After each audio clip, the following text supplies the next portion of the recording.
The Marvelous Adventures of Raoul Lablanc, written and narrated by Andrew Jones. Chapter 1. The Gentleman Thief, Raoul Lablanc. Many of you may be asking, who in the world is Raoul Lablanc? I find myself asking that question on occasion. Lablanc is such a mysterious man. He's a gentleman of odd standards and even stranger motives, truly. Vulgar some of his mannerisms may be, he's still a gentleman nonetheless. A gentleman with a heart of gold. Raoul Lablanc is truly the greatest thief this country has to offer. How do I know this? During the time I met him, I was the reporter for La Vie Lumiere's newspaper, Le Corbeau. My editor-in-chief at the time sent me to interview Monsieur Lablanc. When I first met him at Westgate Penitentiary, I was utterly baffled. The man was beaten to a pulp. He walked with a slight limp as he sat in the booth before me, and his face was riddled with bruises and completely swollen. I knew that Lablanc was a crook, but no human deserved such cruelty. I took a long look at the man. Golden eyes, ears that ended in a point like that of a goblin or demon. On that point, his teeth were sharp as well, practically razors. It was as if I was looking at a human shark. His hair was well kept in the front, but rather frilled in the back, and he had 3 forelocks hanging above his forehead. And as he spoke, he had a confident and gentlemanly tone in his voice. "A pleasure to make your acquaintance, my good man. I do apologize if I seem a bit under the weather. The proprietors of this fine establishment don't seem to understand common courtesy. In fact, they practically lack it." "Quite so," I responded. "My name is George Montgomery, lead reporter of Le Corbeau newspaper. I thank you for allowing me to question you, Monsieur Lablanc." "Oh, it was my pleasure. I've been rather lonely cooped up in that drab little cell they keep me in.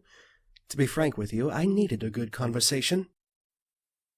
I asked him many questions on the subject of his life, in which, surprisingly, he was very willing to converse about. He was practically an open book. In fact, we actually agreed on certain subjects, trifle though they were. It was when we got to talking about his occupation that I started having difficulty questioning him. I asked him what steps he took in first conducting such thefts, to which he responded, "Come now, mon ami. A thief never reveals his methods, just as a magician should never reveal his tricks." Let me rephrase the question. In what manner did you take in stealing all those items over the years? "In the most gentlemanly way possible, of course." Yet another vague answer. It was then that I put the notebook I was writing all this down in away, and told him that everything was off the record. I found his answer puzzling. "What do you mean by gentlemanly?" I asked. "If you were to ask a thief, what is the most important thing to you? They may answer with a specific item or perhaps their freedom. But I know the true answer to that, my friend, and it is a conviction.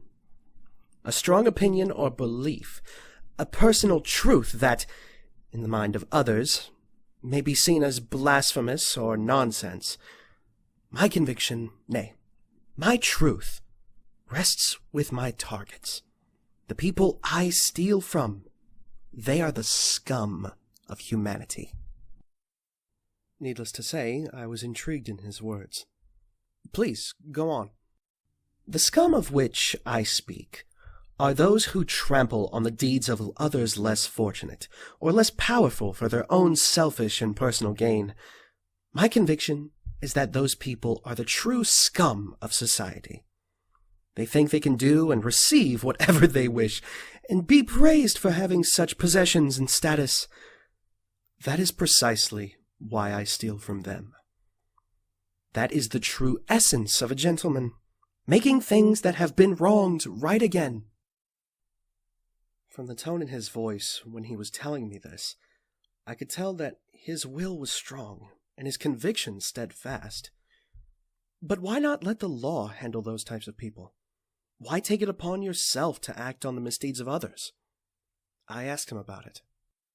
"The boys in blue here," oh, my dear, the long arm of the law's own brand of justice, as they like to call it, is too slow for my tastes. Besides, giving the scum of society a taste of their own medicine makes much more of an impact in my perspective. I can certainly understand your conviction, monsieur, but with all due respect, what gives you the right to make such a judgment? Why do you believe that you have to take the responsibility of punishing those people? He bowed his head, and with a toothy grin and a mischievous chuckle, he said, That, my friend, must wait for another day. I must say, Monsieur Montgomery, was it? I have had an absolute pleasure talking with you. I would be inclined to actually speak with you more often, under better circumstances, of course. I looked at the man quite baffled. Talk more? His trial is less than a few days away. There's no possible way he could speak with me again. Ah, yes, of course. You're worried about my trial, correct? Well, there won't be any need to worry, mon ami. I don't plan to be at my trial. I was shocked. Not be at your trial? You're mad, Leblanc. The police would surely detain you if you tried to escape. Actions speak louder than words, I agree with you on that point, Georgie. But Raoul Lablanc always keeps his promises. Let's see. Today is March 10th, correct? And my trial will be held on the 26th. Expect to be awoken at 8 a.m. to the smell of coffee and a breakfast in bed on the 24th with a newspaper on your bedside table. Hearing his words utterly flustered me. How could he even know where I live? And yet he spoke with such a calm certainty in his voice, which unnerved me. I took a moment to calm myself, and humoring his words, I responded, I'll be expecting you. Thank you, Monsieur Leblanc, for allowing me a moment of your time. Au revoir. I stood up and was about to leave the room when he said, Oh, before you leave, Monsieur Montgomery, I believe you're forgetting something.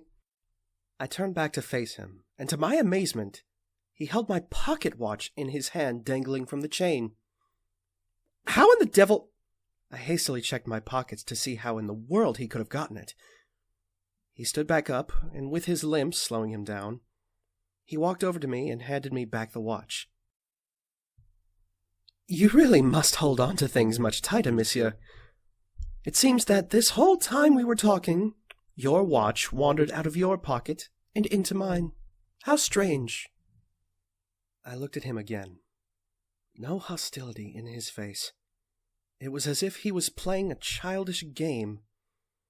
It was then that he smiled at me. That big, toothy grin of shark's teeth.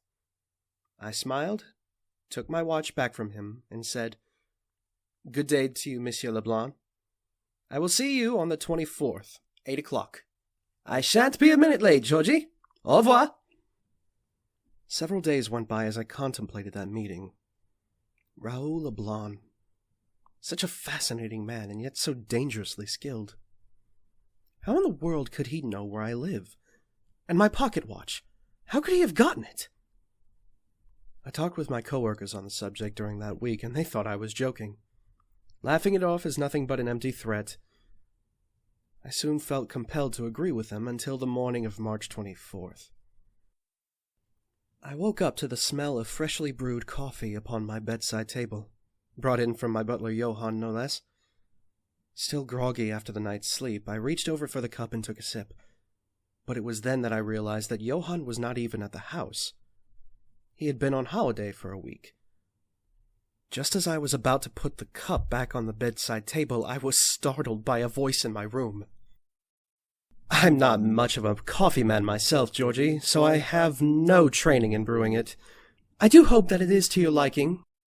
I dropped my coffee, utterly stunned at what I saw before me.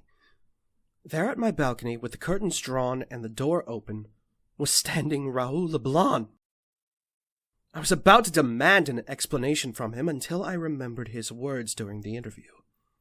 Looking over to my bedside table, I saw the newspaper that Lablanc also promised would be there. Grabbing it and looking at the date, March 24th.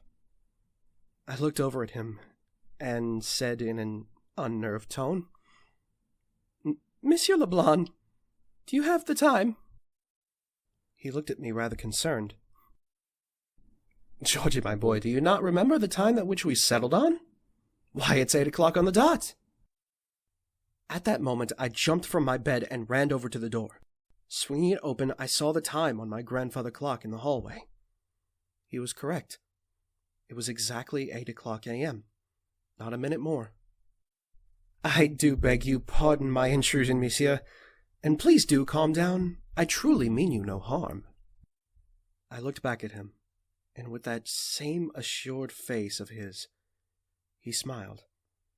It was odd, but I truly felt that he would bring me no harm. "How? How what, my friend? How did you escape? How are you in my bedroom at this very moment?"